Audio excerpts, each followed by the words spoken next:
नमस्कार किसान भाइयों, आपका स्वागत है आपके अपने चैनल खेती विद सत्यम में। और हमारे किसान भाई ने ड्रिप और मल्चिंग दोनों लगाए हुए हैं। यहाँ पर बैगन की रोपाई करने वाले हैं, तो हम उनसे पूछने वाले हैं कि इनकी उन्हें ज़रूरत क्यों पड़ गई है और क्या रेट रहा, कहाँ से उन्होंने मंगाया है और कैसे वो इनमें खाद पानी देने वाले हैं और कितना उत्पादन की उम्मीद उससे कर रहे हैं। सब पॉइंटों पर आज बात करने वाले हैं उनसे। तो भाई, आपने ये मल्चिंग और ड्रिप लगवा लिए हैं, तो इनकी आपको ज़रूरत क्यों पड़ गई है? जैसे नॉर्मल सब लोग खेती कर रहे हैं, इसकी अलग से आवश्यकता क्यों लगी आपको? देखिए, अगर उत्पादन हमें बढ़ाना है और ज़्यादा से ज़्यादा उत्पादन निकालना है अपने खेत से, तो अच्छा। हमें इस तरह के जो इक्विपमेंट आप देख रहे हैं वो लगाने पड़ेंगे। हम्म। फसल को लंबा चलाना है, क्योंकि फ्लड में क्या होता है, एक तो पानी की ज़्यादा बर्बादी होती है हाँ। और वहाँ बहुत सारे खरपतवार भी बहुत ज़्यादा निकलते हैं। क्योंकि फ्लड में जब पानी जाता है तो बहुत सारे खरपतवार एक्टिव हो जाते हैं, जो धरती के गर्भ में जो बीज पड़े हैं। अच्छा अच्छा। और ऐसा नहीं है कि आपने एक बार खरपतवार निकाल दिए फ्लड में और आपकी मल्चिंग नहीं लगी वहाँ पे, तो खरपतवार दोबारा नहीं निकलेंगे। कुछ खरपतवार ऐसे होते हैं जो जिस आपने एक बार निकाल दिए और फिर दोबारा तैयार हो हाँ, जाते बार हैं, बार उगते ही रहते बार हैं। बार उगते ही रहते हैं। तो वहाँ क्या होता है कि खर्च ज़्यादा बैठता है। और एक चीज़ और देखी जाए कि मजदूर तो आजकल मिल नहीं रहे, मजदूरों की बहुत ज़्यादा शॉर्टेज चल रही है। तो मजदूर नहीं मिल रहे, तो वहाँ हमारी अगर 4 दिन भी खरपतवार नहीं निकल पाते हैं तो वहाँ ज़्यादा हमारा नुकसान हो जाता है फसल में।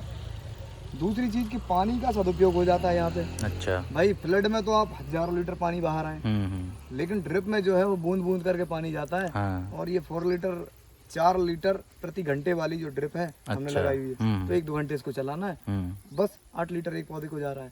अब देखा जाए तो फ्लड में 1 घंटा में ट्यूबवेल हमारा पानी निकालता है, 1 मिनट में 1200 लीटर पानी निकालता है, तो 1 घंटे में देखिए कितना पानी निकल रहा है। हाँ, वो तो भाई, उसकी 6000 कैलकुलेशन ही लीटर नहीं से हो ज़्यादा पानी सकती। 1 घंटे में जा रहा है। और 1 घंटे में यहाँ जब हम 6000 लीटर पानी चलाएंगे तो वो पूरा कंप्लीट हो जाएगा, पानी की हमारी बर्बादी नहीं हुई। 6000 लीटर भी नहीं लगता, बल्कि इसमें तो वो हम डिस्चार्ज कर रहे हैं वहाँ पे अपनी प्याज की फसल के लिए। अच्छा।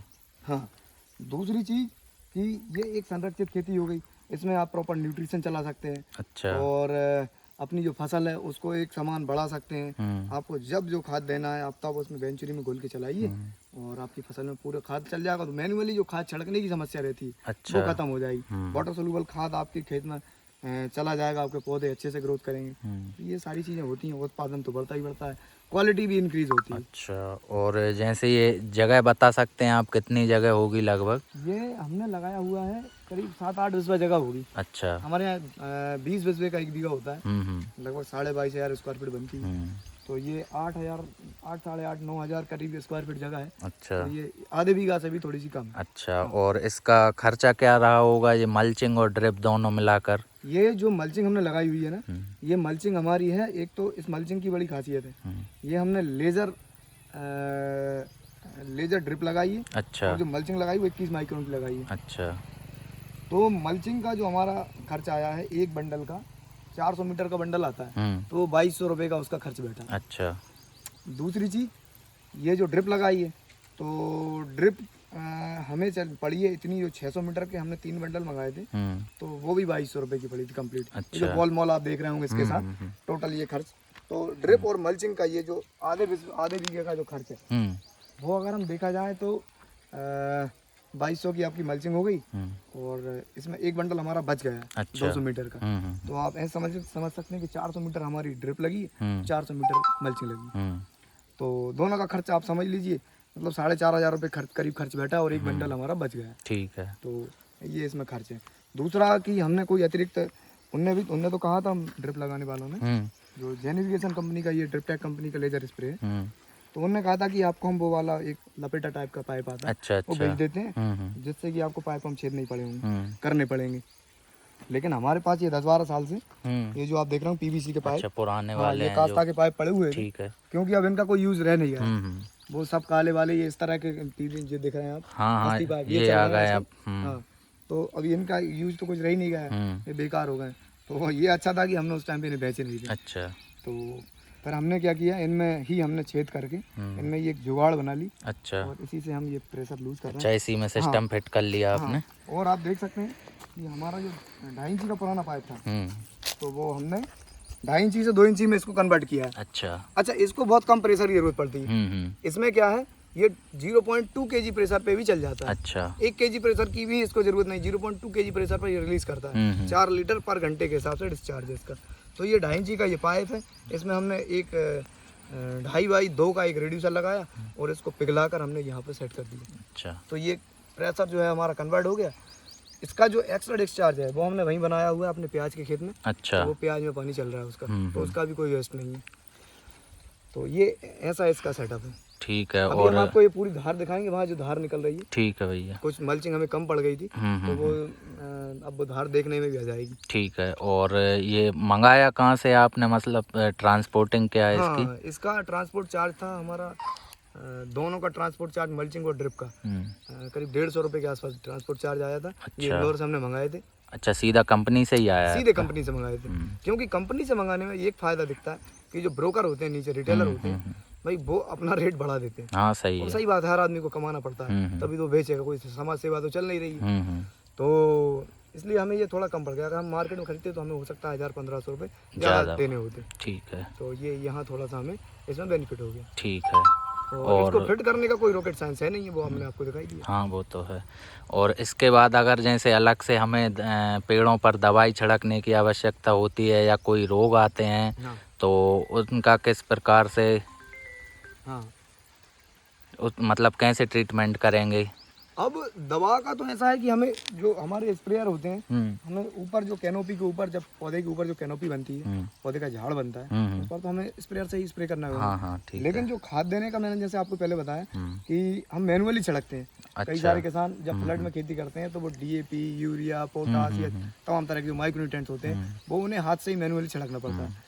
तो वहाँ एक तो खाद का भी नुकसान होता है, फ्लड में ज़्यादा पानी आता है तो खाद जो होते हैं वो लीच आउट कर जाते हैं। अब लीच आउट कर जाएंगे, वो पानी में जाएंगे, पानी में सॉल्ट की मात्रा होगी, वो एक गणित है अपना। हाँ। लेकिन वो वहाँ हमारे खाद का हमें 100% फायदा नहीं मिलता। हाँ, हाँ। अब यहाँ ऐसा है कि आपने अपनी बेंचुरी में खाद घोला, हाँ, और इसको अपनी बेंचुरी के माध्यम से चला दिया, तो मतलब पौधे की जड़ में प्रॉपर जाएगा। बेंचुरी की भी जरूरत लगेगी यहाँ पर? हाँ, बेंचुरी की जरूरत लगेगी। अच्छा, और अगर आपके पास बेंचुरी नहीं है तो हमारे जो बैटरी के स्प्रेयर होते हैं, हम उनसे भी एक बेंचुरी बना सकते हैं। अच्छा, वो यहाँ आप, हम वो सिस्टम भी आपको अगला वीडियो बना करके एक आध उसमें बताएंगे। ठीक है, तो वो भी बहुत सस्ती जुगाड़ है, सबके पास स्प्रे पंप तो होते ही होते हैं। तो मतलब कहने का मतलब ये है कि कम से कम खर्चे में हमें अपनी खेती को अच्छा बनाना है, ज़्यादा से ज़्यादा उत्पादन लेना है, क्वालिटी भी सुधारना है, क्योंकि क्वालिटी सुधरेगी, मार्केट तो हमारे हाथ में है नहीं। बाजार में हम हर वीडियो में कहते हैं कि किसान के हाथ में बाजार नहीं है, तो हमें क्वालिटी के ऊपर ही ध्यान देना होगा और अपनी उत्पादन को बढ़ाना होगा, तभी किसान की जीत पक्की हो सकती है।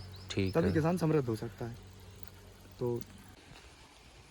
तो भैया जी, आपने मल्चिंग लगाई है, ये कुछ कम दबी है इस साइड ज़्यादा दबी है, क्या फंडा है इसका? इसका फंडा ऐसा है कि गर्मियों के समय में एक तो हवा ज़्यादा चलती है। अच्छा, लू चलती है, तो नमी जो होती है मिट्टी से जल्दी उड़ जाती है, और जब हवा तेज चलती है तो वहाँ पे क्या होता है कि हो सकता है हमारी पन्नी भी कहीं से उसमें हवा निकल के चली जाए और वो पूरी मल्चिंग कोड़ा ले जाए।